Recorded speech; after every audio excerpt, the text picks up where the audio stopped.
Et bonjour à tous. Alors aujourd'hui on se retrouve donc pour une vidéo d'introduction sur l'interprétation booléenne des graph-sets et vous aurez toute une autre série de vidéos pour essayer de bien vous expliquer tout ça.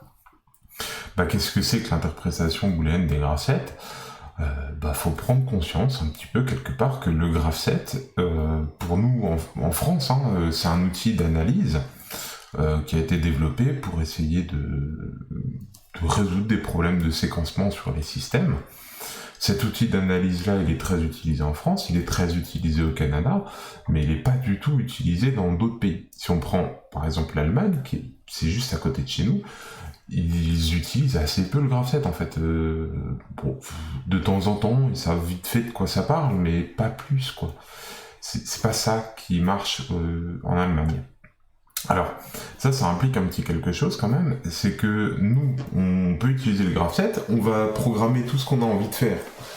Enfin, on va imaginer tout ce qu'on a envie de faire, on va dessiner ça sur un bout de papier, et puis il y a un moment, va falloir passer du petit bout de papier au programme automate. C'est-à-dire ce que je vais faire gober à l'automate.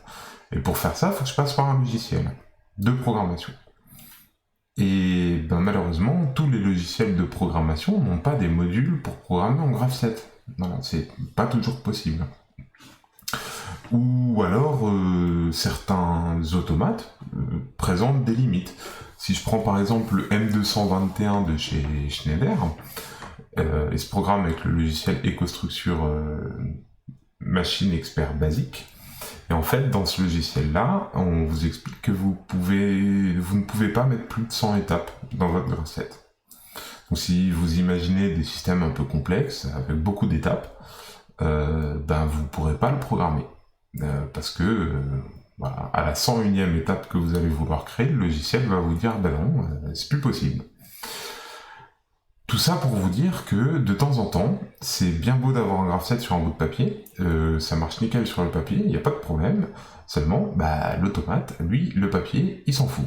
Donc il va falloir trouver un moyen de faire gober ça à l'automate, sachant que vous ne pouvez pas utiliser le graph-set pour programmer. En revanche, il y a un truc qui marche bien pour à peu près tous les logiciels, c'est le ladder. Quasiment tous les logiciels automates savent faire du ladder. Et il existe une solution pour passer du graph-set au ladder.